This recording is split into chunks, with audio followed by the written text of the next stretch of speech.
शपथ लेती हूं कि मैं विधि द्वारा स्थापित भारत के संविधान के प्रति सच्ची श्रद्धा और निष्ठा रखूंगी। मैं भारत की प्रभुता और अखंडता अक्षुण्ण रखूंगी।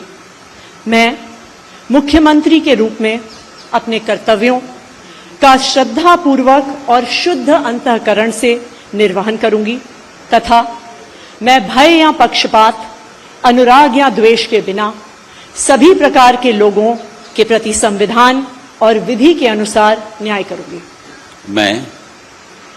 मैं आतिशी ईश्वर की शपथ लेती हूं कि जो विषय मुख्यमंत्री के रूप में मेरे विचार के लिए लाया जाएगा अथवा मुझे ज्ञात होगा, उसे किसी व्यक्ति या व्यक्तियों को तब के सिवाय जबकि ऐसे मुख्यमंत्री के रूप में अपने कर्तव्यों के सम्यक निर्वहन के लिए ऐसा करना अपेक्षित हो, मैं प्रत्यक्ष अथवा प्रत्यक्ष रूप से संसूचित या प्रकट नहीं करूंगी।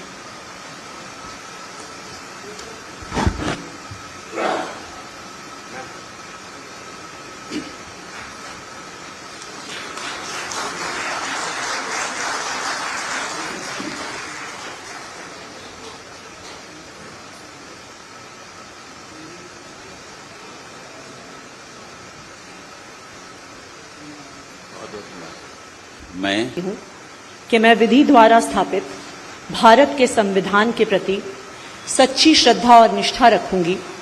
मैं भारत की प्रभुता और अखंडता अक्षुण्ण रखूंगी।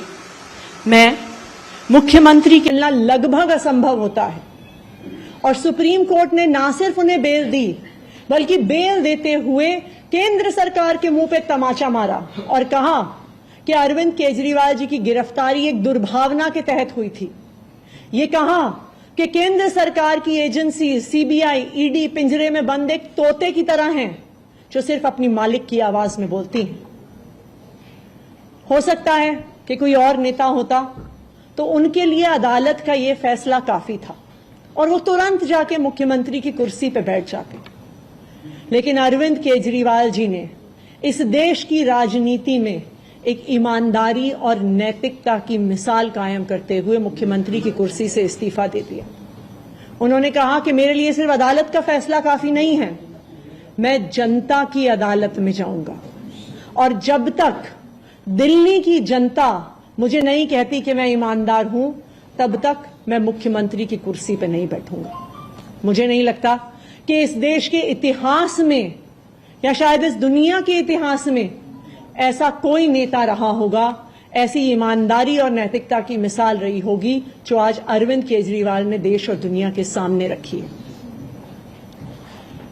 अब हम सभी दिल्ली वाले हेल्थ संबंधी समस्याओं के लिए संपर्क करें रोहिणी की डॉक्टर विनीता से।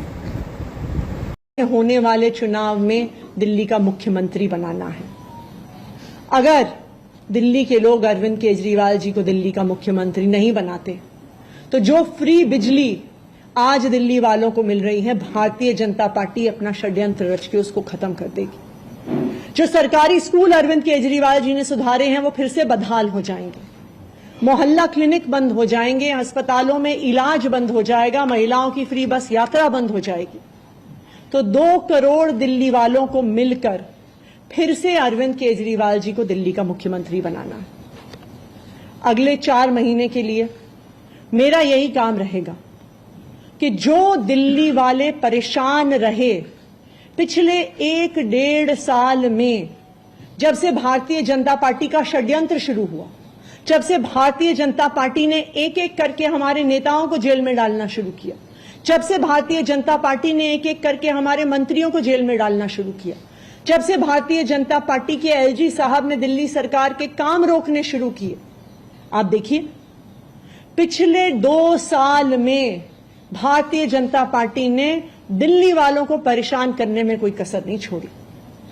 जब से अरविंद केजरीवाल जी जेल गए, दिल्ली वाले भी परेशान हुए। भारतीय जनता पार्टी ने दिल्ली वालों के पानी के बिल हम ठीक करना चाहते थे, उन्होंने उस काम को रोक दिया। भारतीय जनता पार्टी ने जो सड़क के रिपेयर के काम है वो रोक दिए।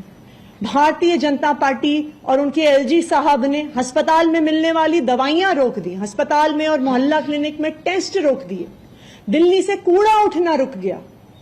लेकिन मैं आज आपको आश्वासन दे रही हूं कि अब अरविंद केजरीवाल जी जेल से बाहर आ गए हैं और उनके मार्गदर्शन में दिल्ली में कूड़ा भी उठेगा, सड़कें भी ठीक होंगी, पानी के बिल भी ठीक होंगे, दिल्ली में जो सीवर की समस्या है वो भी ठीक होगी।